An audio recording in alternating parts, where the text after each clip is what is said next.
1 Samuel 25 இப்ப நம்ம வாசிக்கிறதான பகுதியில 3 முக்கியமான நபர்களை நாம் காண இருக்கிறோம். 1 நாபால், 2 அபிகேல், 3வது தாவீது.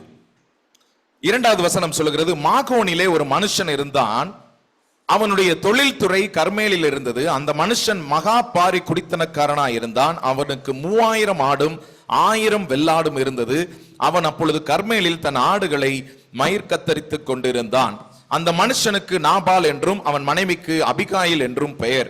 அந்த ஸ்திரீ மகா புத்திசாலியும் ரூபவதியுமாய் இருந்தால், அந்த புருஷனோ முரடனும் துராகிருதனுமாய் இருந்தான். அவன் காலேபுடைய சந்ததியான். இந்த முதல் 2 வசனத்தை நாம் பார்க்கும் பொழுது ஒரு சின்ன அறிமுகம். இந்த நாபாலை குறித்து நமக்கும், நாபாலை குறித்தும் அவளுடைய மனைவியை குறித்தும் ஓரளவுக்கு நமக்கு ஒரு அறிமுகம் கிடைக்கிறது. இந்த நாபால் எப்படிப்பட்டதான ஒரு மனுஷனாக இருந்தான்? அவன் ஒரு தொழில், அவனுடைய தொழிலை அவன் கர்மேல் பட்டணத்திலே அங்கு வைத்திருந்தான் என்று நம்ம பார்க்கின்றோம். அந்த மகன் அந்த நாபாலுக்கு 3000 ஆடும் 1000 வெள்ளாடும் இருந்தது. 3000 ஆடு 1000 வெள்ளாடு, இந்த குறிப்புகள் எல்லாம் சில நேரங்கள்ல நான் யோசிப்பேன் அடிக்கடி இந்த வேதத்தை வாசிக்கும் பொழுது, எதுக்கு இந்த ஆடு மாடெல்லாம் இத்தனை இருந்துச்சு அப்படி இத்தனை இருந்துச்சு. இப்ப எல்லாவற்றுக்கும் ஒரு சில காரணங்களை கர்த்தர் என்ன செய்திருக்கிறார், வைத்திருக்கிறார். இந்த ஒரு மனுஷன், இந்த நாபால் என்கிறதான மனுஷன் எவ்வளவு ஒரு பணக்காரனாக இருந்தான், அல்லது எவ்வளவு ஒரு விருத்தி உடையவனாக இருந்தான், ஆசீர்வதிக்கப்பட்டவனாக இருந்தான் என்பதை இந்த வசனங்கள்ல இந்த வார்த்தைகள் நமக்கு காண்பிக்கிறது. நான் இதை சும்மா ஒரு இன்னைக்கு உள்ள கால்குலேஷனுக்கு யோசிச்சு பார்த்தேன். 3000 ஆடு 1000 வெள்ளாடு, 3000 ஆடு 1000 வெள்ளாடு, இது பெரிய பண்ணை. 4000 ஆடுகள் மொத்தத்துக்கு. ஒரு ஆடு ஆவரேஜா ஒரு 10,000 ரூபாய் அப்படின்னு வச்சுட்டாலும் 10,000 ரூபாய் ஈஸியா போகும், நல்ல கொளுத்த ஆடுகள்லாம். ஒரு ஆடு ஆவரேஜா ஒரு 10,000 ரூபான்னு வச்சாலும் இந்த 3000 ஆடுகளும் இந்த 1000 வெள்ளாடுகளும் 4000 மொத்தம் சேர்த்தோம்னா கிட்டத்தட்ட ஒரு 4 கோடி ரூபாய். சோ ஒரு பெரிய கோடீஸ்வரர், ஒரு பெரிய பண்ணை வைத்திருக்கிறவர் கோடீஸ்வரர். ஆனால் அந்த மனுஷனுடைய குணாதிசயம் எப்படிப்பட்டதா இருந்தது? அந்த புருஷனும் முரடனும் துராகிருதனுமா இருந்தான். அவன் காலேபுடைய சந்ததியான் அப்படின்னு போட்டிருக்கு. அவனுடைய மனைவியை குறித்து அங்கு சொல்லப்பட்டிருக்கிறது. அவன் மனைவிக்கு அபிகாயில் என்று பெயர். அந்த ஸ்திரீ எப்படிப்பட்டவள்? மகா புத்திசாலியும் ரூபவதியுமா இருந்தாள்.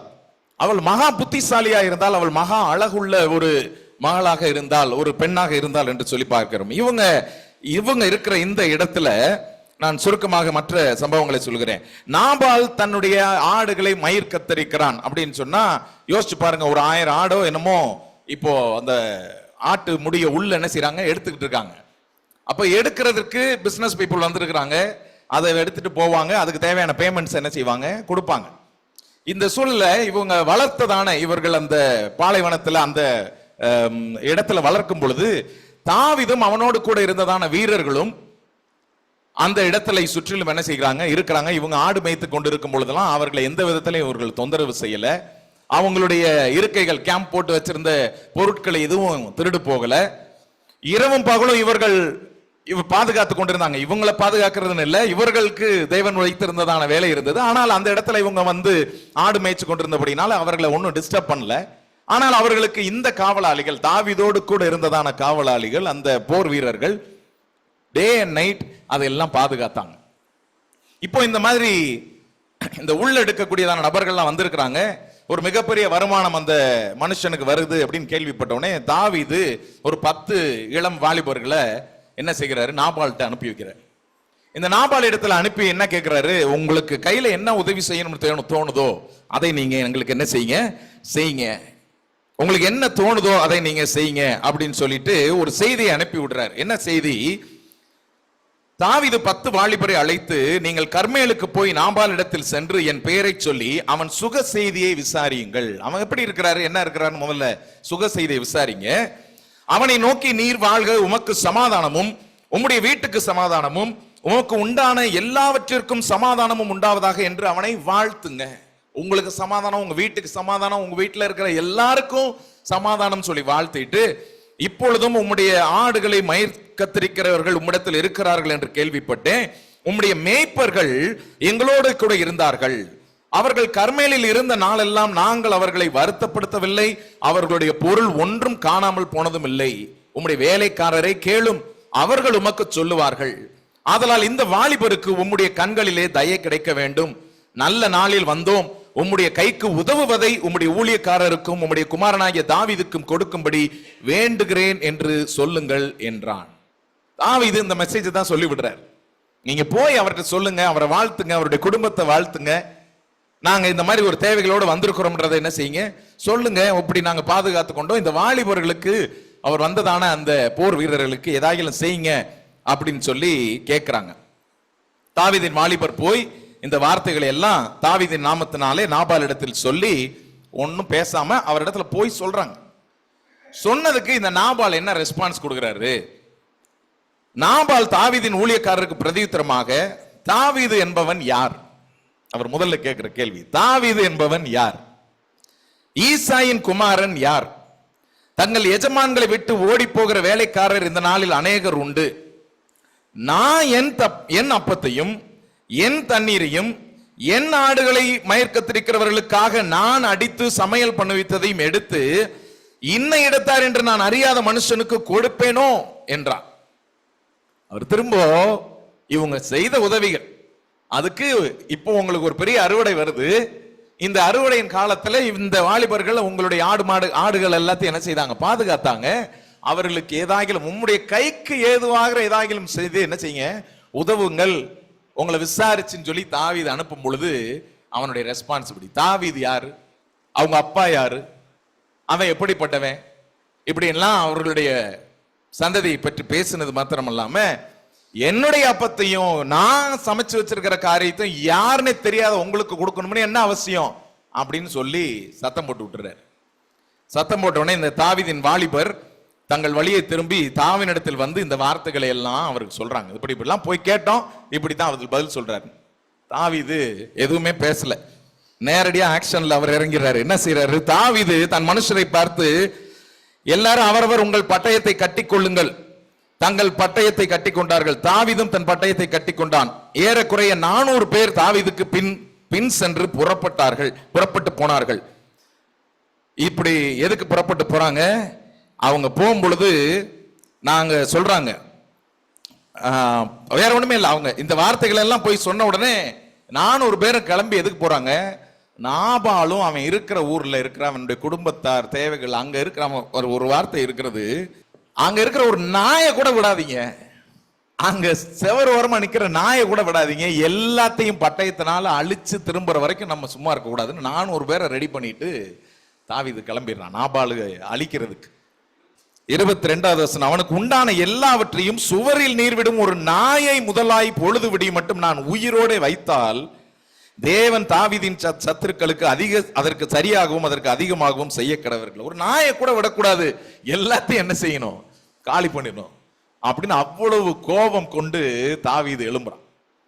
இவ்வளவு கோபம் கொண்டு தாவீது எழும்பி ஆக்ஷன்ல இறங்கிறார். எதுவும் திரும்ப பேச்சுவார்த்தை நாங்க இப்படி பேசணுமே இப்படி செஞ்சோமே எல்லாம் போறதுக்கெல்லாம் இல்ல, நேரடியாக அழிக்க வேண்டும் என்று கிளம்பும் பொழுது அந்த நாபால் இடத்தில் இருந்ததான ஒரு வேலைக்காரன் என்ன செய்கிறான்? இந்த ஆபத்தை புரிந்து கொண்டு அவன் நேரடியாக அபிகாயில் இடத்துல போறான். அவனுடைய நாபாலினுடைய மனைவியாகி அபிகாயில் இடத்துல போய், அங்க ஒரு ஞானமான ஒரு வேலைக்காரன் இருந்திருக்கிறான். அவன் போய் அபிகாயில் இடத்துல போய் நேரா போக சொல்றான். அப்போது வேலைக்காரர் ஒருவன் 14வது வசனம், நாபாலுடைய மனைவியாகி அபிகாலை நோக்கி, நம்முடைய எஜமானுடைய சுக செய்தி விசாரிக்க தாவீது வனாந்தரத்திலிருந்து ஆட்களை அனுப்பினான், அவர்கள் பேரில் அவர் சீறினார். நாபால் சிறும சீறிட்டாரு.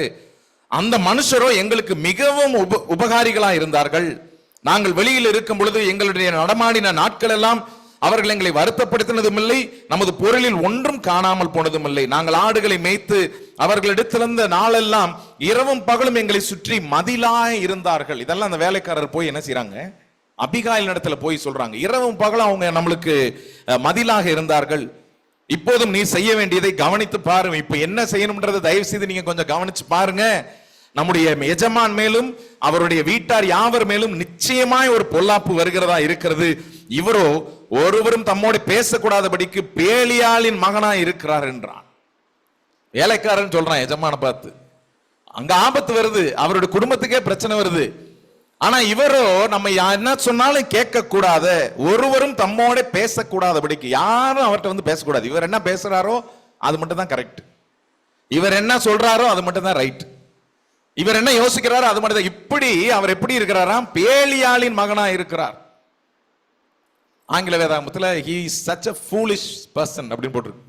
முட்டாளாக இருக்கிறார், அவ்வளவு ஒரு அகங்காரம் உடையவராக இருக்கிறார் என்று சொல்லி நாபாலினுடைய மனைவியினிடத்துல போய் இந்த வேலைக்காரர் சொல்றார். சொன்ன உடனே அபிகாயில் அடுத்து என்ன செய்யறாங்க?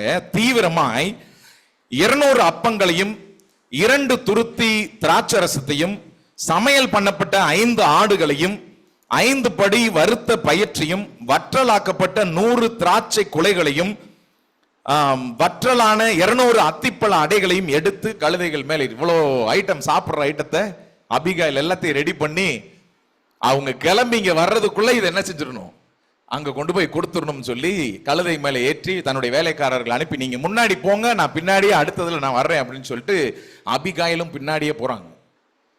அங்க இவங்க ஒரு பள்ளத்தாக்குல இறங்குறாங்க. அந்த சைடு தாவீதும் அவனுடைய ஆட்களும் இவர்களை நோக்கி பாகாலை நாபாலை அழிக்கும்படியாக தாவீதும் அவனுடைய கூட இருந்ததான அவர்களும் இறங்கி வர்றாங்க. இறங்கி வரும் பொழுது நேருக்கு நேர் அவங்க சந்திக்கிறாங்க. சந்திக்கும் பொழுது அபிகாயில் ஞானமாக சில வார்த்தைகளை தாவீதின் இடத்தில் என்ன செய்கிறார்? பேசுகிறார். இன்றைக்கு செய்தியினுடைய தலைப்பு ஹேண்ட்லிங் கான்ஃபிளிக்ட்ஸ் வைஸ்லி, பிரச்சனைகளை ஞானத்தோடு கையாளுவது. தேவன் நம்மை அழைத்திருப்பது, தேவன் இப்படிப்பட்ட வார்த்தைகளை நமக்கு கொடுத்திருப்பது, சில சம்பவங்களை கொடுத்திருப்பது, நம்முடைய வாழ்க்கையிலும் வரக்கூடியதான பிரச்சனைகளை, நம்முடைய உறவுகளுக்குள்ளாய் வரக்கூடியதான பிரச்சனைகளை, நம்முடைய குடும்பத்திற்குள்ளாக வரக்கூடியதான சவால்களை, நம்முடைய வேலை ஸ்தலத்துல எந்த இடத்துலனாலும் சரி, நம்முடைய உறவுகள் மத்தியிலே, வேலை செய்கிற இடத்துல, எல்லா இடங்களிலும் வரக்கூடியதான சவால்களை, பிரச்சனைகளை ஞானத்தோடு தேவனுடைய கிருபையோடு எப்படி நம்ம கையாளுவது என்பதைத்தான் இன்றைக்கு செய்தியின் தலைப்பாக வைத்திருக்கிறோம். அதை தான் இங்கேயும் பார்க்கிறோம். அபிகாயில் இந்த பிரச்சனையை, ஒரு குடும்பமே அழிய போகிறது, நாபாலும் அவனுடைய வேலைக்காரர்களும் அவனுடைய இருந்த ஒரு நாயை கூட விடாதபடிக்கு அழிய போகிறதான ஒரு சூழல் வந்துச்சு. வந்ததுக்கு என்ன காரணம்? நாக்கு தான் காரணம். வந்ததுக்கு என்ன காரணம்? தாவீது யார், அவங்க அப்பா யார் அப்படின்னு பேசுனதுதான் காரணம். இந்த நாவினால வந்ததான பிரச்சனைக்கு, இந்த அழிவை நோக்கி போய்கிட்டு இருக்கதான பிரச்சனைக்கு அபிகாயில் தாவீதை சந்தித்து அவங்க பேசுறாங்க. என்ன பேசுறாங்க? அபிகாயில் தீவிரமா எல்லாம் பார்த்து சொல்லிட்டு, தாவீது தன் ஜனங்களை நோக்கி, அவங்க 2 பேரும் இறங்கி வர்றாங்க, எதிராக வந்து அவர்களை சந்திக்கும் பொழுது தாவீது தன்னுடைய ஜனங்களை நோக்கி, அவனோட கூட இருந்தவங்களை நோக்கி, இவனுக்கு வனாந்தரத்தில் இருக்கிறதை எல்லாம் வீணாகவே நான் காப்பாற்றினேன், அவனுக்கு உண்டானதில் எல்லாம் ஒன்றும் காணாமல் போனதில்லை, என்றாலும் நன்மைக்கு பதிலாக அவன் எனக்கு தீமை செய்தான் அப்படின்னு தாவீது சொல்றார். நன்மைக்கு பதிலாக அவன் எனக்கு தீமை செய்தான், அவனுக்கு உண்டான எல்லாவற்றையும், அங்கதான் சொல்றார், அவனுக்கு உண்டான எல்லாவற்றையும் சுவரில் நீர்விடும் ஒரு நாயை முதலாய் பொழுது விடி மட்டும் நான் உயிரோடு வைத்தால் அதற்கு சரியாகவும் அதற்கு அதிகமாகவும் தேவன் எனக்கு செய்ய, சத்துருக்களுக்கு, தாவீதின் சத்துருக்களுக்கு கர்த்தர் செய்ய கடவர் என்று சொல்லியிருந்தான்.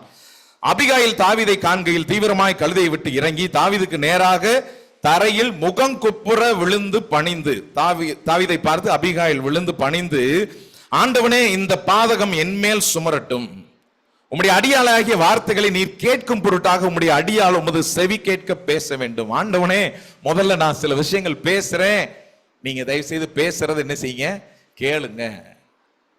எல்லா இடத்துலயுமே பிரச்சனைகள் இங்கேதான் ஆரம்பிக்குது.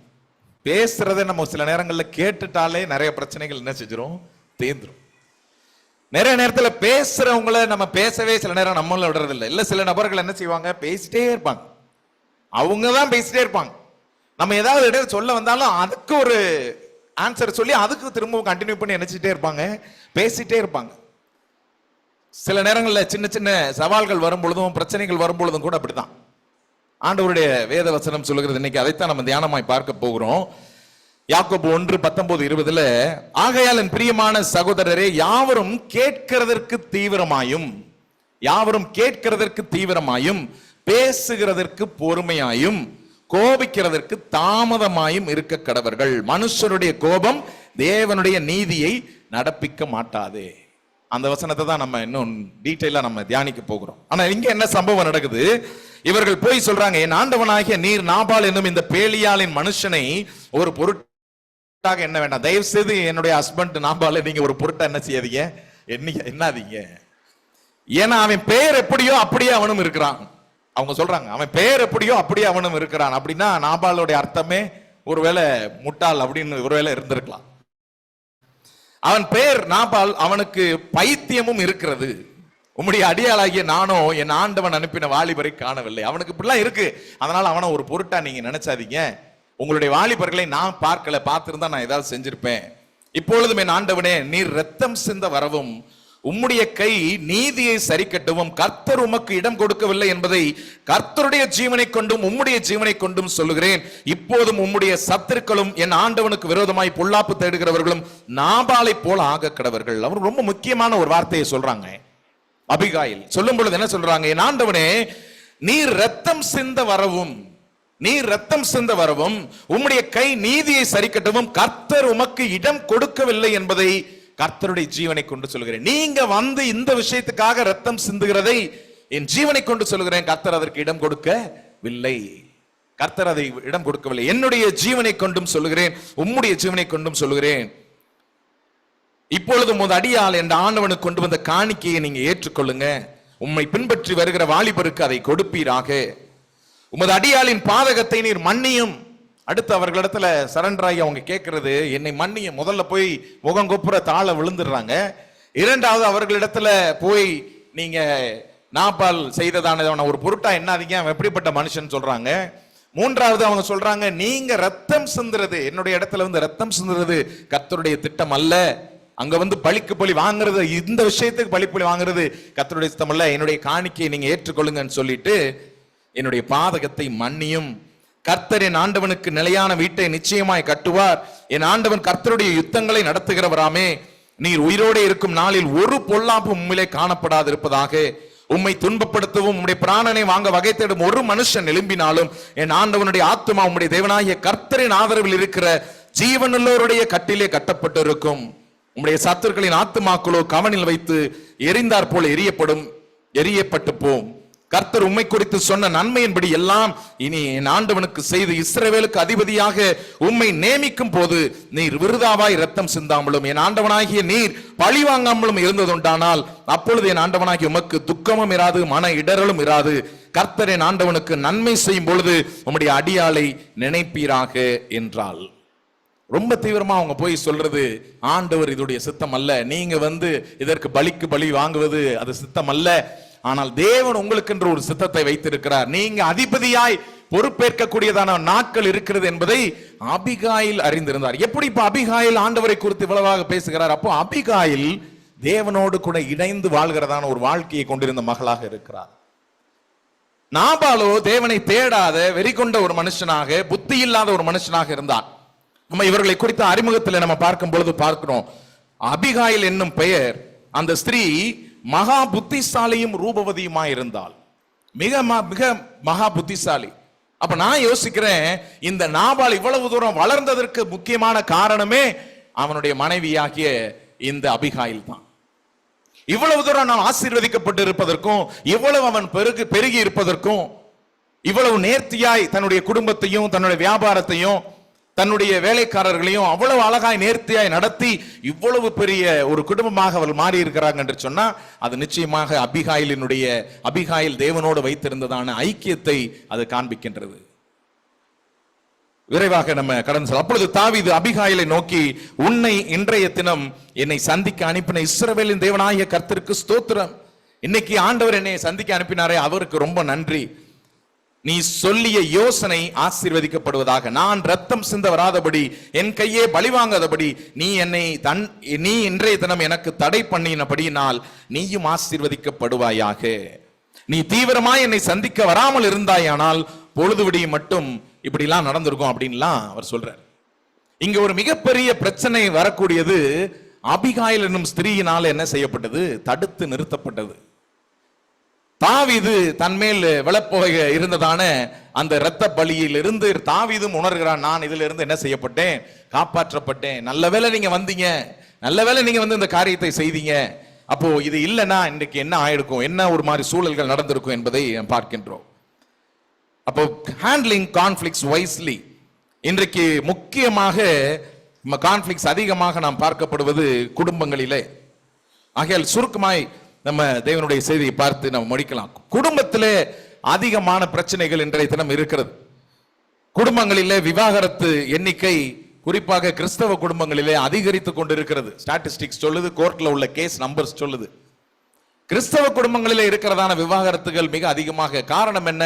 கம்பேட்டபிலிட்டி இல்லைன்றாங்க. ஒரு வருஷத்துக்குள்ள விவாகரத்து ஆகிறதான அந்த திருமணங்கள் அநேகமா இருக்கிறது. ஒரு வருஷம் 2 வருஷத்துக்குள்ள. சில திருமணங்கள் இன்னும் ஆச்சரியமாக இருக்கிறது. 10 வருடம் 15 வருடம் ஒன்னா இருந்திருக்கிறாங்க, எல்லாம் இருந்திருக்காங்க. அதுக்கப்புறம் மாறி போகிறது. காலை சூழல்கள் மாறுகிறது, பிரச்சனைகள் மாறுகிறது. ஒரு சென்னைக்கு நான் ஒரு 10 டேஸ்க்கு முன்னாடி போயிருக்கும் பொழுது அங்க இருக்கிற ஒரு அட்வொகேட் பேசுறதுக்கு ஒரு வாய்ப்பு இருந்தது அவருடைய ஆபீஸ்ல. அவங்கள்ட்ட பேசும்போது அவர் ஒரு ஃபேமிலி கேஸ் பத்தி சொன்னாங்க. அன்னைக்கு அவங்க வந்திருந்தாங்க. அந்த கேஸ் பத்தி அவங்க டிஸ்கஸ் பண்ணிட்டு இருக்கும்போது திரும்ப காஃபி சாப்பிட வரும்போது சொன்னாங்க, இந்த ஃபேமிலியோட கேஸ் பிரச்சனை என்ன அப்படின்னா, ஹஸ்பண்ட் அண்ட் ஒய்ஃப் இன்னைக்கு டைவர்ஸ் கேட்டு வந்திருக்காங்க. டிவோர்ஸ் அப்ளை பண்ணிட்டாங்க. என்ன பிரச்சனை? அந்த ஹஸ்பண்ட் அண்ட் ஒய்ஃப் 6 வருஷம் காதலித்து திருமணம் முடித்தவர்கள். திருமணம் முடிக்கிறதுக்கு முன்னாடி 6 வருஷம் ஒருவர் அறிந்திருக்கிறாங்க. அவர்கள் ஒருவர் நேசித்து 6 வருடம் நேசித்து அவர்கள் திருமணம் முடித்திருக்கிறார்கள். திருமணம் முடிந்து 13 வருஷம் ஆயிடுச்சு. 2 குழந்தைகள். இந்த ஹஸ்பண்ட் ஒவ்வொரு மாதமும் அவருடைய சிஸ்டமேட்டிக்கா என்ன பண்ணியிருக்கிறார், ஒவ்வொரு குழந்தைக்கும் 20,000 இந்த மனைவியினுடைய பெற்றோர்கள் அவங்க தனியா இருக்கிறாங்க அப்படின்ட்டு அவங்களுக்கு ஒரு 20,000 தன்னுடைய சம்பளத்துல வரக்கூடியதை மாதம் இப்படி ஒரு கணக்கு வைத்து பிரித்து வைஃபோட அக்கௌண்ட்ல போட்டுருவார். 2 பிள்ளைகளுக்கு, அவங்க அப்பா அம்மாக்கு, மீதி குடும்பத்தை இவருடைய குடும்பத்தை நடத்துறத இவர் செலவு பண்ணி பார்த்துக்கிறார். இதுதான் இவர்களுடைய 13 வருட காலத்திலையும் இவர் உழைத்து இவர் இதை செய்து வருகிறார். இப்போ என்ன பிரச்சனை, என்ன டிஃபரன்ஸ் அப்படின்னா, இப்போ வைஃப் என்ன செய்ய ஆரம்பிச்சிட்டாங்க, ஒரு பிசினஸோ ஏதோ ஒன்று பண்ணி அது நல்லா பெருக ஆரம்பிச்சிருது. பியூட்டி பார்லர் ஏதோ ஒன்று, ஒரு பியூட்டி பார்லர் வச்சிருக்காங்க, நல்ல பிசினஸ் பிக்கப் ஆயிடுச்சு. 2 ஆரம்பிச்சிருக்காங்க, 3 ஆரம்பிச்சிருக்காங்க. இப்போ மாசம் லட்சக்கணக்கில் இவர்களுடைய கைக்கு பணம் புரள ஆரம்பிச்சது. மாதம் லட்சக்கணக்கில் இவர்களுடைய கை உங்ககிட்ட பணம் புரள ஆரம்பிச்ச உடனே கணவனுடைய வருமானத்தை அவங்க என்ன செய்யறது இல்லை, இப்போ மதிக்கிறதில்ல. சிம்பிளா அவர் சொன்ன எக்ஸாம்பிள் பிரச்சனை இதுதான். இவங்க கையில காசு நிறைய போடுறோம், நீ கொடுக்குற காசெல்லாம் ஒரு காசா, இப்படிதான் ஆரம்பிச்சிருக்கு பிரச்சனைகள். நீ கொடுக்குற காசை வச்சுட்டு தான் இங்க எல்லாம் நடக்குதா அப்படின்னு இவங்க வார்த்தைகள் ஆரம்பிக்க. நான் சொன்னேன் இல்லையா, எல்லா பிரச்சனைகளுக்கும் ஆரம்பமே இந்த நாக்கு தான். அதே போல பிரச்சனை ஆரம்பிக்குது. இப்போ எங்க இருக்குது, கோர்ட்ல கேஸ் போட்டு, வேற எதுவுமே ப்ராப்ளம் இல்லை, வேற நத்திங் எல்ஸ், ஒன்லி ஈகோ, பண பிரச்சனை. பணத்துல நீ பெரியாளா நான் பெரியாளான்னு ஹஸ்பண்ட் ஒய்ஃப்குள்ள. இவர்களுடைய ஹிஸ்டரியை பார்த்தா 6 வருஷம் என்ன செஞ்சிருக்கிறாங்க, ஒரு நேசிச்சு 13 வருடங்கள் கழிச்சு இப்போ டிவோர்ஸ்க்கு என்ன செய்யிருக்காங்க, அப்ளை பண்ணிருக்காங்க. அப்ப குடும்பத்தில் உள்ள பிரச்சனைகள் எதனால வருகிறது, அல்லது நம்முடைய குடும்பத்தினுடைய நிர்வாகத்தை நாம் சரியாக செய்யவில்லை என்று சொன்னால் சில அடையாளங்கள் நமக்கு கொடுக்கப்பட்டிருக்கிறது. அந்த அடையாளங்களை, இது எனக்கு ஒரு மிகவும் ஆசீர்வாதமாக இருந்தது, ஆகையால் நான் சபைக்கும் இதை பகிர்ந்து கொள்கிறேன். சில அடையாளங்கள்.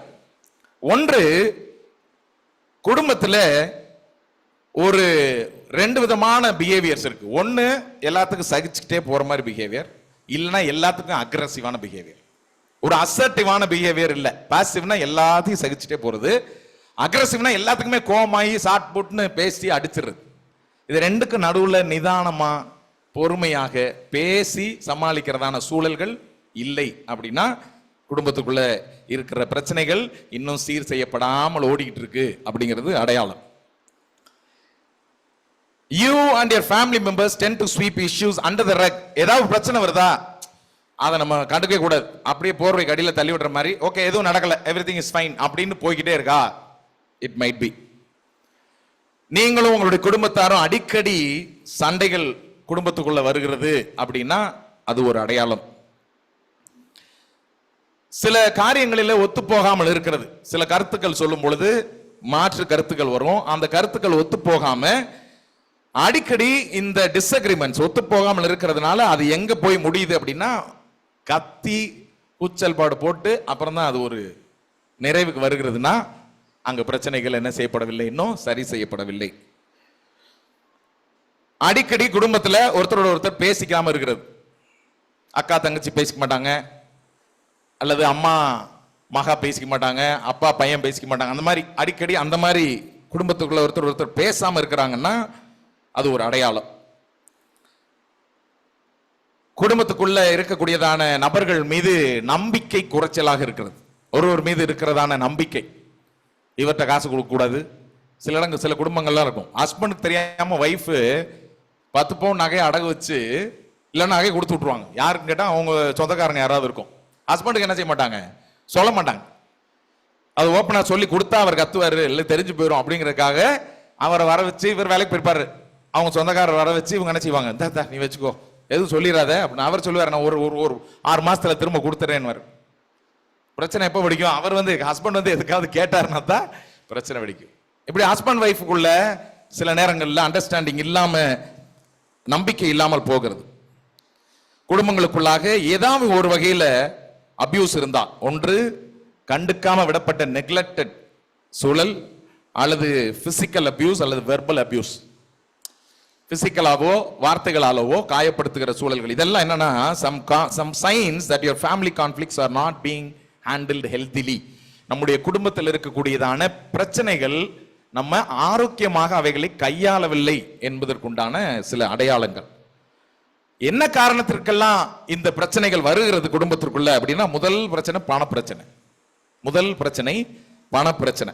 நான் அதை ரொம்ப டீட்டெயிலா நான் சொல்ல விரும்பல, என்ன டைம் ஆகுது, சில நேரங்களில் வேகமாக முடிக்கலாம். இரண்டாவது பிரச்சனை கம்யூனிகேஷன் பேட்டர்ன்ஸ், பேசுகிற விதம் சரி செய்யப்படாத பிரச்சனைகள். இதுதான் இரண்டாவது முக்கியமான காரியம். எப்படி பேசுறாங்க, அந்த நாபால் பேசினார் பாருங்க, தாவீது யாரு, அவங்க அப்பா யாரு, பேசுகிற விதம் சில நேரங்களில் குடும்பங்களுக்குள்ளாக பிரச்சனைகளை, உறவுகளுக்குள்ளாக பிரச்சனைகளை கொண்டு வருகிறது. பர்சனல் டிஃபரன்சஸ், ஒருவருக்கும் இன்னொருவருக்கும் இருக்கக்கூடியதான டிஃபரன்சஸ். குடும்பத்துக்குள்ளேயே எல்லாரும் நம்ம ஒரே மாதிரி இல்லை, எல்லாரும் ஆண்டவரை நம்ம விசுவாசிக்கிறோம், எல்லாரும் ஆண்டவரை நேசிக்கிறோம். ஆனா எல்லாரும் ஒரே மாதிரி பர்சனாலிட்டி உள்ள நபர்கள் இல்லை. ஒவ்வொருத்தரும் ஒவ்வொரு விதமா. ஒருத்தர் ரொம்ப லேட்டா, ஃபார் எக்ஸாம்பிள் என்ன சொல்றதுன்னா, சில பேருக்கு படிக்கிறது நைட் எவ்வளவு நேரம் வேணாலும் படிப்பாங்க. பிள்ளைங்களுக்கு சொல்றேன், சில பிள்ளைங்க நைட் எவ்வளவு நேரம் வேணாலும் படிப்பாங்க, காலையில எந்திரிச்சு அவங்களால என்ன செய்ய முடியாது, படிக்க முடியாது. சில பிள்ளைங்க இருப்பாங்க, நைட்டு அவங்களால 9-10 மணிக்கு மேல முழிக்கவே முடியாது, அப்படியே சொக்கும், என்ன எடுத்த என்ன கொடுத்தீங்கனாலும். அது சில பேர் அப்படி பர்சனாலிட்டி. ஸோ சில பேர் காலையில எழும்பி படிக்க அவங்க, ஆனா காலையில 4 மணி 5 மணிக்கெல்லாம் எந்திரிச்சு என்ன செய்வாங்க, படிக்கக்கூடியவாங்க பிள்ளைகளா இருப்பாங்க. சில குழந்தைகள் நம்முடைய வீட்டில் கவனிச்சிருப்போம், அல்லது சில நபர்கள் நம்முடைய வீட்டில் கவனிச்சிருப்போம், தங்களுடைய காரியங்களை, தங்களுடைய இடத்தை ரொம்ப சுத்தமா வைக்கணும்ன்றதுல ரொம்ப கேர்ஃபுல்லா இருப்பாங்க.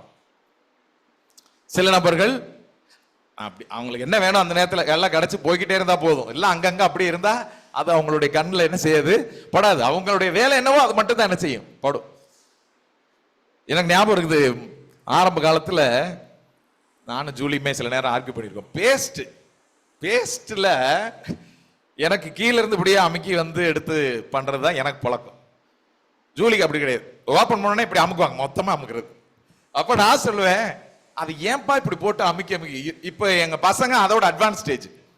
ஓபன் பண்ணி மூடி எங்கேயோ கிடக்கும், பேஸ்ட் எங்கேயோ கிடக்கும், ஒவ்வொரு விதம்லயும் ஒவ்வொரு விதமா. அப்போ இதை எப்படி கையாளுகிறது? சில நேரம் அதை வச்சு நம்மளுக்கு ஒரு பெரிய கான்ஃபிளிக்ட் என்ன செய்யும்.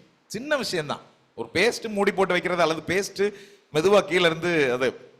அப்போ ஒவ்வொருவருடைய பழக்கங்கள், நம்ம அதை எப்படி பயன்படுத்துறோம் அப்படிங்கிற பழக்கங்கள் சில நேரத்தில் நம்ம சரியாக கையாளவில்லை என்று சொன்னா, அதுவே நம்முடைய மைண்டுக்குள்ள வச்சு அது ஒரு பெரிய பிரச்சனையாக என்ன செய்யும். எங்கேயாவது வேற ஏதாவது கான்ஃபிளிக்ட் வரும் பொழுது ஒரு பெரிய லிஸ்டே வரும். அன்னைக்கு நீ இதை பண்ண, அன்னைக்கு நீ இதை பண்ண, இதை விட்ட, அதை பண்ண, பெரிய லிஸ்ட் வரும்.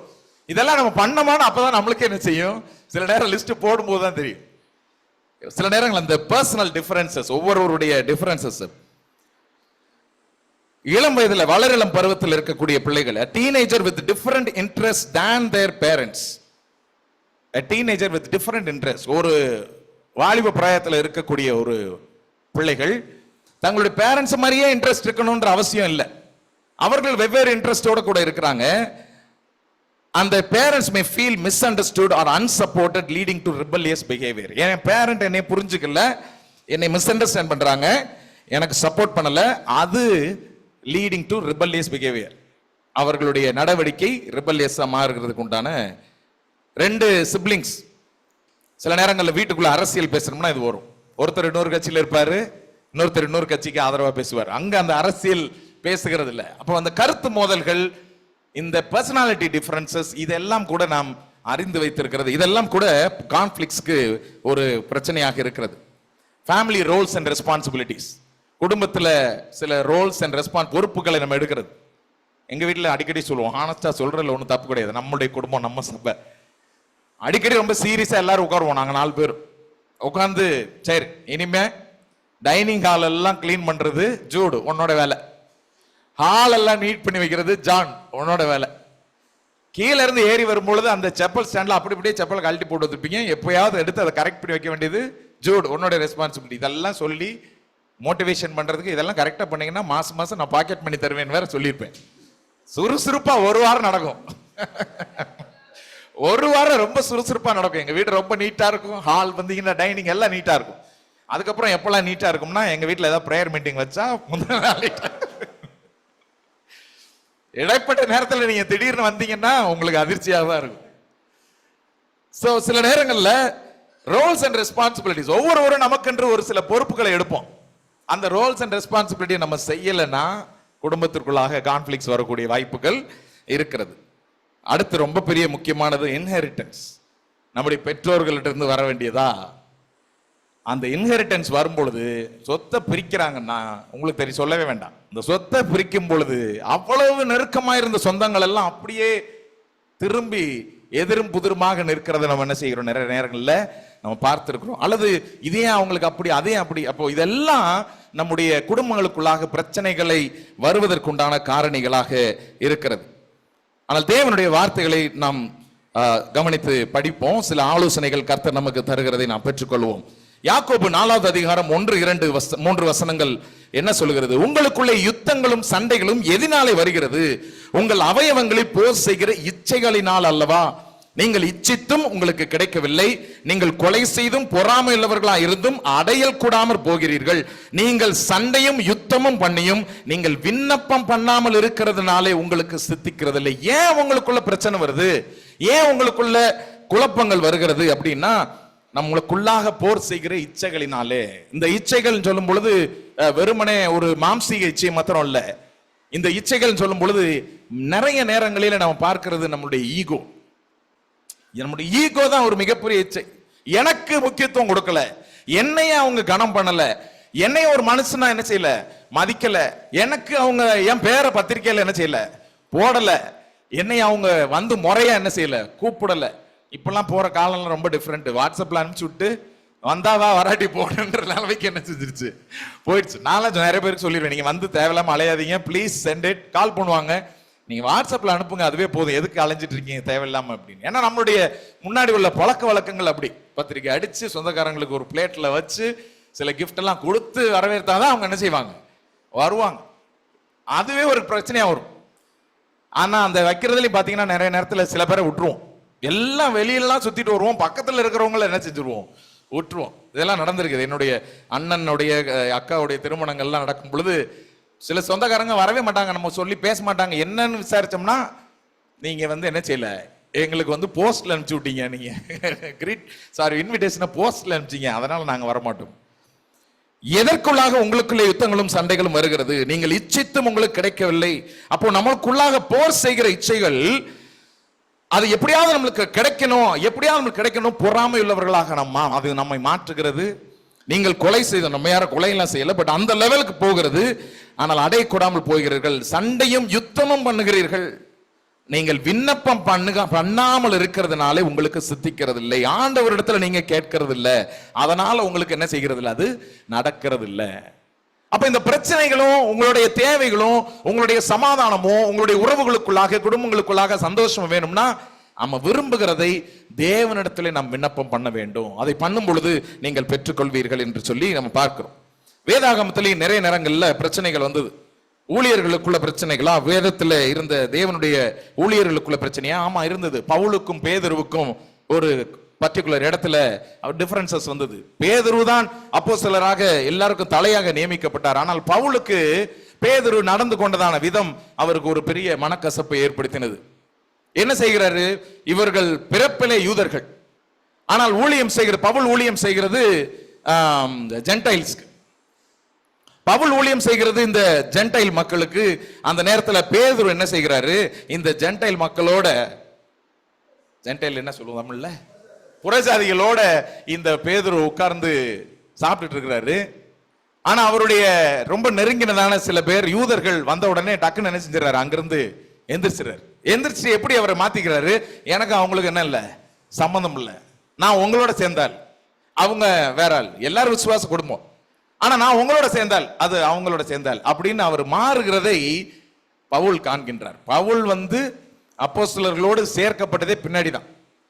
பவுலுடைய கதை நம்மளுக்கு தெரியும், அவர் சேர்க்கப்பட்டது பின்னாடி தான். ஆனால் தனக்கு மேலான ஒரு நபராக இருந்தாலும் கூட, தன்னுடைய ஒரு லீடராக இருந்தாலும் கூட, இந்த கான்ஃபிளிக்டை, இந்த டிஃபரன்ஸை ரொம்ப பக்குவமாக பவுல் என்ன செய்கிறார்? பேதுருவிடத்துல அவர் சொல்லுகிறார்.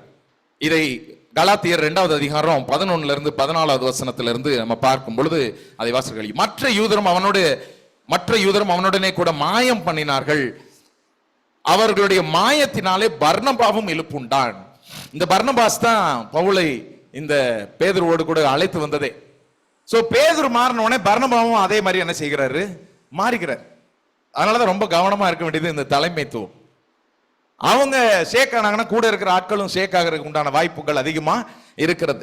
இப்படி அவர்கள் சுவிசேஷத்தின் சத்தியத்திற்கு ஏற்றபடி சரியாய் நடவாவதை நான் கண்டபோது, சுவிசேஷத்தின் சத்தியத்திற்கு ஏற்றபடி சரியாய் நடவாததை நான் கண்ட போனது, எல்லாருக்கும் முன்பாக நான் பேதுருவை நோக்கி சொன்னது என்னவென்றால், யூதனாய் இருக்கிற நீர் யூதர் முறைமைக்காக நடவாமல் புறஜாதியர் முறைமையாக நடந்து கொண்டிருக்க, புறஜாதியரை யூதர் முறைமையாக நடக்கும்படி நீர் எப்படி கட்டாயம் பண்ணலாம்? நம்ம எப்படி ஆண்டவருக்குள்ளாக வந்திருக்கிறோம்?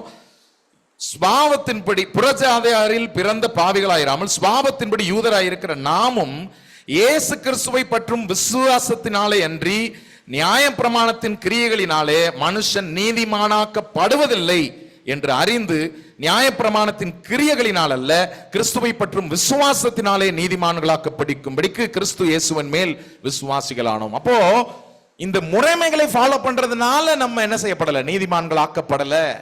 அதைத்தானே இயேசு கிறிஸ்து நமக்கு கற்றுக் கொடுத்திருக்கிறார். இந்த முறைமைகள் எல்லாம் நீ கரெக்டா செஞ்சுட்டே வந்தா நீ நீதிமான். அப்படி இல்லையே. நீங்க ஏன் திடீர்னு அப்படி யூதர்களை போல அப்படி மாறுறீங்க? நீங்க மாறினது மாத்திரம் இல்லாம இந்த புறஜாதியாரையும் அது மாதிரி நீங்க என்ன செய்யணும்? இந்த முறைமைகளுக்குள்ள வரணும்னு ஏன் கட்டாயப்படுத்துறீங்க? அப்ப நீங்களும் நானும் எப்படி வந்திருக்கிறோம்?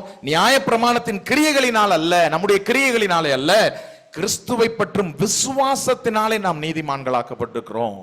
இயேசு கிறிஸ்துவை நாம் பற்றிக்கொள்கிற விசுவாசத்தினாலே சொல்லி பேதுருவுக்கு அந்த இடத்துல எல்லாரும் முன்பதாகவும் இவர் நேரடியா அந்த கான்ஃபிளிக்ட் என்ன செய்கிறாரு? சரி செய்கிறார்.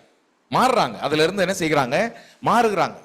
அப்போ கான்ஃபிளிக்ட்ஸ், பிரச்சனைகள் எல்லா சூழல்களிலும் இருக்கிறது. முதல்ல இதை நம்ம பார்க்கும் பொழுது ஏற்கனவே நம்ம வாசித்ததான யாக்கோபு 1:19-20 நாம் வாசிக்கலாம். 3 காரியங்களை அந்த வசனத்திலே நாம் பார்த்தோம். சகோதரரே, நீங்கள் யாவரும் கேட்கிறதற்கு தீவிரமாயும், அதை தான் நாம் பார்த்தோம், கேட்கிறதற்கு தீவிரமாயும், பேசுகிறதற்கு பொறுமையாயும், கோபிக்கிறதற்கு தாமதமாயும். கேட்கிறதற்கு தீவிரமாகவும். இப்போ கேட்கிறதுக்கு தான் ஒருத்தவங்க பேசுறாங்கன்னா அவங்க பேசுறத பொறுமையாக கேட்கறதுல நம்ம ரொம்ப அவசரம் காட்டணும். தீவிரமாயும்னா அவசரம் காட்ட வேண்டும், வேகமா ரொம்ப தீவிரமா. To answer before listening is folly and shame. நீதிமொழிகள் 18:13 சொல்லுகிறது, காரியத்தை கேட்பதற்கு முன்பதாக உத்தரம் சொல்லுகிறவனுக்கு அது புத்தியினமும் வெட்கமுமா இருக்கும். To answer before listening is folly and shame. நீதிமொழிகள் 18:13. அப்போ இந்த வசனங்கள் எதை குறிக்கிறது? we need to be quick to listen. என்ன சொல்ல வர்றாங்க, யார் என்ன பேச வர்றாங்க, பிள்ளைகளோ என்ன பேச வர்றாங்க, மனைவி என்ன பேச வர்றாங்க, கணவன் என்ன பேச வருகிறார், நம்முடைய வேலை ஸ்தலத்தில் நம்மளுக்கு கீழாக வேலை செய்யக்கூடியவங்க என்ன பேச வர்றாங்க, என்ன சொல்ல வர்றாங்க. சில நேரங்களில் நம்ம கரெக்டா இருப்போம்னு நினைச்சிட்டு இருப்போம். ஆனா அவங்க சொல்ற ஒரு சின்ன ஆலோசனை நம்மளுக்கு ஒரு பெரிய விடுதலை என்ன செய்யும், கொடுக்கும். பாருங்க, ஒரு பிசிக்ஸ் டீச்சர் ஸ்கூல்ல கேட்டாங்களாம், கார்ல பிரேக் எதுக்கு கொடுக்கப்பட்டிருக்கு, கார்ல எதுக்கு பிரேக் கொடுக்கப்பட்டிருக்கு. உடனே ஒவ்வொருத்தரும் ஒரு பதில் சொல்றாங்க. எதுக்கு பிரேக் கொடுக்கப்பட்டிருக்கு? காரை நிறுத்துறதுக்கு, அல்லது கார்ல எந்த ஆக்சிடென்ட் என்ன செய்யக்கூடாது, ஆகாமல் இருக்கிறதுக்கு அப்படின்னு பல ஆன்சர்ஸ் என்ன செய்யறாங்க, சொல்றாங்க. எதற்காக கார்ல பிரேக் கொடுக்கப்பட்டிருக்கு? இதுல எல்லாம் சொன்ன காரணத்துல ஒரு பையன் மட்டும் சொல்றான், நம்ம வேகமா போறதுக்காண்டி பிரேக் கொடுக்கப்பட்டிருக்கு. எல்லாரும் அவனை பார்த்து சிரிச்சாங்க. கிளாஸ்ல எல்லாரும் சிரிச்சாங்க. வேகமா போறதுக்காண்டி கொடுக்கப்பட்டிருக்கு அப்படின்னு சொன்ன உடனே எல்லாரும் சிரிச்சாங்க. ஆனா கடைசியில அந்த பிசிக்ஸ் டீச்சர் சொன்னது அதுதான் சரியான பதில். அதுதான் சரியான பதில். பிரேக்கே இல்லாத வண்டியை நீங்க எப்படி ஓட்டுவீங்க? வேகமா ஓட்டிடுவீங்களா? பிரேக்கே இல்லாத வண்டியை நம்ம என்ன செய்ய மாட்டோம், வேகமா ஓட்ட மாட்டோம். நிக்குமா, நிக்கிற வேண்டிய இடத்துல நின்றுமா அப்படின்னு பயந்துகிட்டே ரொம்ப ரொம்ப சுலோவா தான் நம்ம என்ன செய்வோம், ஓட்டுவோம். பிரேக் அங்க கொடுக்கப்பட்டிருக்கிறதுனால நமக்குள்ள ஒரு பெரிய தைரியம் வந்துருக்கு. 100 கிலோமீட்டர் ஸ்பீட்ல போனாலும் இந்த டிஸ்டன்ஸ்ல பிரேக் அடிச்சா வண்டி என்ன செய்யும், நிக்கும். அப்ப நம்ம அந்த ஸ்பீட்ல என்ன செய்யலாம், போலாம். அப்ப பிரேக் கார்ல கொடுக்கப்பட்டதுக்கு உண்டான சரியான காரணம் கார் வேகமா போறதுக்கு தான், அல்லது பைக் வேகமா போறதுக்கு தான். அதுதான் சரியான பதில் என்று சொல்லி அந்த பிசிக்ஸ் டீச்சர் சொன்ன உடனே எல்லாருக்கும் மிக ஆச்சரியமா இருந்தது. சில நேரங்கள்ல நம்முடைய வாழ்க்கையிலும் கூட இந்த கான்ஃபிளிக்ட் என்பது சில நேரங்கள்ல பிரேக் போல, சில நேரங்களில் பிரச்சனைகள் நம்முடைய வாழ்க்கையில பிரேக் போல என்ன செய்யலாம், நம்மை அப்படியே நிறுத்தி வைக்கலாம், நம்மளை அப்படியே நெருக்கப்பட்டு இறுக்கி வைக்கலாம். ஆனால் நம்ம சோர்ந்து போக வேண்டிய அவசியம் அல்ல. ஆண்டவர் நமக்கு துணையாக இருக்கிறார். ஆண்டவர் நம்மை பலப்படுத்துவதற்கு போதுமானவராக இருக்கிறார். பிரச்சனைகள் இருந்து மேற்கொண்டு வருவதற்கு என்னிடத்தில் ஆண்டவர் எனக்கு துணையா இருக்கிறார் என்று சொல்லும் பொழுது இந்த கான்ஃபிளிக்ஸை தாண்டி நம்ம இன்னும் விரயமாக, இன்னும் வேகமாக, இன்னும் வளர்ச்சிக்கு நேராக சந்தோஷத்தோடு, இன்னும் உற்சாகத்தோடு நம்ம கடந்து செல்வதற்காக சில நேரங்களில் கர்த்தர் நம்முடைய வாழ்க்கையில சோதனைகளை என்ன செய்கிறாரு, அனுமதிக்கிறார். சோதனைகளை சகிக்கிற மனுஷன் பாக்கியவான். பலன் கொள்ளுங்கள், திடன் கொள்ளுங்கள், நான் உலகத்திலே சோதனைகளை என்ன செய்தேன், ஜெயித்தேன் என்று சொல்லி ஆண்டவர் சொல்லுகிறதை பார்க்கின்றோம். 3 காரியங்கள் நான் இதோட ஜபித்து நம்ம முடிக்கலாம். முதல் காரியம், நம்ம கேட்கிறதற்கு தீவிரமாக இருக்கணும். இரண்டாவது காரியம், நம்ம பேசுகிறதற்கு தாமதமாக இருக்கணும். பேசுகிறதற்கு தாமதமாக இருக்கணும். நீதிமொழிகள் 15:1 சொல்கிறது, a gentle answer turns away wrath but a harsh word stirs up anger. மெதுவான பிரதியுத்தரம் உக்கரத்தை மாற்றும், கடும் சொற்களோ கோபத்தை எழுப்பும். ஆர்குமெண்ட் வரும்பொழுது சில நேரங்களில் கடும் சொற்கள் வருகிறதா, ரொம்ப கவனமா நம்ம என்ன செய்யணும், பேசணும். நம்ம பேசுகிறதற்கு, அதனாலதான் ரொம்ப ஆலோசனை பாருங்க, பேசுகிறதற்கு எப்படி பேசுங்க, தாமதமாய் பேசுங்க. படபட பேச வேண்டாம். தாமதா பேசும் பொழுது நம்மளுக்கு டைம் கிடைக்கும், நம்ம என்ன பேசுறோன்றதை யோசிக்கிறதுக்கு நமக்கு டைம் கிடைக்கும் மெதுவா பேசும்போது. ஆனா கேட்கறதுக்கு ரொம்ப ஸ்பீடா கேட்கணும். Be quick to listen. ரொம்ப அழகா ஆண்டவர் பாருங்க எப்படி வசனங்களை கொடுத்திருக்காரு. Be quick to listen. கேட்கறது ரொம்ப தீவிரமா கேளு, பேசும் பொழுது ரொம்ப நிதானமா, பொறுமையா, தாமதமாக நீங்க பேசுங்க. ஏன்னா பேசும் பொழுது நம்ம பேசுற வார்த்தைகள் யாரையும் காயப்படுத்தாம, நம்ம பேசுகிற வார்த்தைகள் சரியான பதில் சொல்கிறதா இருக்கிறதாக இருக்க வேண்டும். A gentle answer turns away wrath. மெதுவான பிரதியுத்தரம் உக்கிரத்தை மாற்றும். கடைசியாக be slow to anger. அதே வசனத்துல பார்க்கின்றோம், யாக்கோபு 1:19-20, நீங்கள் கோபப்படுகிறதற்கும் தாமதமாக இருங்கள். be slow to anger. இப்ப be slow to angerனா கோபமே படாதீங்க அப்படின்னு சொல்லல. be slow to anger. எபேசியர் 4:26-27 சொல்லுது, நீங்கள் கோபம் கொண்டாலும் பாவம் செய்யாதிருங்கள். in your anger do not sin. சூரியன் அஸ்தமிக்கிறதுக்கு முன்னாக உங்கள் எரிச்சல் தனிய கடவுது. அன்றைக்குள்ள சூரியன் அஸ்தமிக்கிறதுக்குள்ள உங்களுக்கு அவர்கள் மேல, மற்றவர்கள் மேல, நம்ம யார் மேல கான்ஃபிளிக்ட்டுக்கோ அவங்க மேல இருக்க எரிச்சல் தனியே கடவுது. பிசாசுக்கு இடம் கொடாமலும் இருங்கள் என்று சொல்லி இந்த வசனங்கள் சொல்கிறது. ரொனால்ட் ரீகன் அப்படி ஒரு கோட் சொல்லிக்கிறார், peace is not the absence of conflict. சமாதானம் என்பது பிரச்சனையே இல்லாம இருக்கிறதான சூழல்கள் இல்லை. It is the ability to handle conflict by peaceful means. அது நமக்கு வரக்கூடிய பிரச்சனைகளை சமாதானத்தோடு, நல்ல திறனோடு, ஞானத்தோடு அதை கையாளுகிறது தான், அங்கதான் சமாதானம் இருக்கிறது என்பதை இந்த ரொனால்ட் ரீகன் போவர் சொல்லிக்கிறார். கண்களை மூடி தேவ சமூகத்திலே ஆண்டவர் இன்றைக்கு பேசின இந்த வார்த்தைகள் நம்முடைய குடும்பத்தில், நம்முடைய தொழிலில், வேலை ஸ்தலத்தில், வியாபார இடங்களில், உறவுகள் மத்தியில் எழக்கூடியதான பிரச்சனைகள், எழக்கூடியதான வேறுபாடுகள், இவைகளை சரியான விதத்தில் கையாளும்படியாக அபிகாயில் தன்னுடைய கணவனுடைய மூடத்தனத்தினால தன்னுடைய குடும்பத்திற்கு வரவிருந்த ஆபத்தை தடுத்ததான ஒரு ஸ்திரீ. எந்த நேரத்தில் எதை செய்தால் இந்த பிரச்சனைகள் அடங்கும் என்பதை ஞானமாய் தெரிந்து கொண்டதான ஒரு புத்திசாலியான ஸ்திரீ என்று வேதத்திலே நாம் பார்த்தோம். கர்த்தர் நமக்கு ஆலோசனையாய் தருகிறதான வார்த்தைகள், நீங்கள் யாவரும் கேட்கிறதற்கு தீவிரமாகவும், பேசுகிறதற்கு பொறுமையாகவும், கோபிக்கிறதற்கு தாமதமாயும் இருக்க கடவர்கள். மனுஷனுடைய கோபம் தேவனுடைய நீதியை நடப்பிக்காதே. நல்ல ஆண்டவரே, இந்த அருமையான காலை வேளையில் எங்களோடு கூட நீர் இடைப்பட்ட உங்களுடைய வார்த்தைகளுக்காக நன்றி சொல்லுகிறோம். எங்களுடைய தனிப்பட்ட வாழ்க்கையில, எங்களுடைய குடும்பத்துல ஒருவேளை யாருக்காவது எங்களிடத்துல ஆண்டவரே இப்படிப்பட்ட பிரச்சனைகளும் கான்ஃபிளிக்ஸும் இருக்கும் என்று சொன்னா, ஆண்டவரே அதை இப்பொழுது உம்முடைய சமூகத்தில் நாங்கள் அர்ப்பணிக்கிறோம். அபிகாயிலை போல ஞானமுள்ள இருதயத்தை எங்களுக்கு தாங்க ஆண்டவரே. பவுலை போல ஞானமுள்ள வார்த்தைகளை எங்களுடைய நாவிலே நீங்க வைங்க ஆண்டவரே. சமாதானத்தை தேடி அபிகாயில் சென்றது போல நாங்களும் கூட அந்த பிரச்சனைகளில் இருந்து விடுதலை பெறுவதற்கு, சமாதானத்தை தேடி நாங்கள் செல்வதற்கு மனம் தாழ்மையோடு, அந்த ஈகோவெல்லாம் ஆண்டவரே நாங்கள் இறக்கி வைத்து சமாதானத்தோடு தாழ்மையோடு நாங்கள் செல்ல எங்களுக்கு உதவி செய்யுங்க.